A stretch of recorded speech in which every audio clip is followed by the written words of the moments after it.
Card যদি দিয়ে দিতে পারি সবাইকে, কারা উপকৃত হবে? আমাদের মা বোনেরা উপকৃত হবে।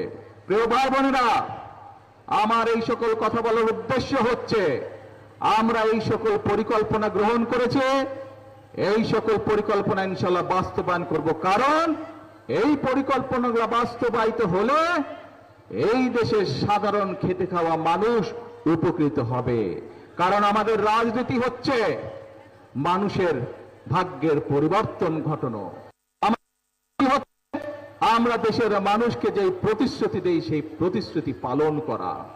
আগেই বলেছি আমি, বাংলাদেশের মানুষ আন্দোলন করেছে তাদের অধিকার প্রতিষ্ঠিত করা।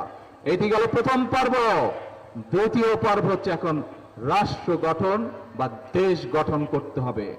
দেশ গঠন যদি আমরা করতে না পারি তাহলে বিশ্ব থেকে আমরা পিছিয়ে থাকব।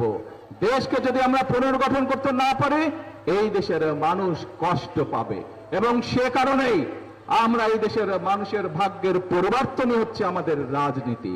খালে পানি নিয়ে আসা হচ্ছে আমাদের রাজনীতি।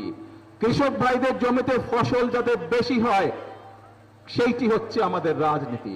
আমরা মায়েদের কাছে ফ্যামিলি কার্ড পৌঁছে দেব, এইটি হচ্ছে আমাদের রাজনীতি। আমরা আমাদের বেকার ভাইদেরকে, বেকার বোনদেরকে দক্ষ হিসাবে গড়ে তুলব, এটিই হচ্ছে আমাদের রাজনীতি, এটিই হচ্ছে বিএনপির রাজনীতি। প্রিয় ভাই বোনেরা, এই রাজনীতি কি আপনাদের পছন্দ হয়েছে? কাদের পছন্দ হয়েছে এই রাজনীতি? যে রাজনীতির কথা বললাম, এই রাজনীতি যদি হয় দেশে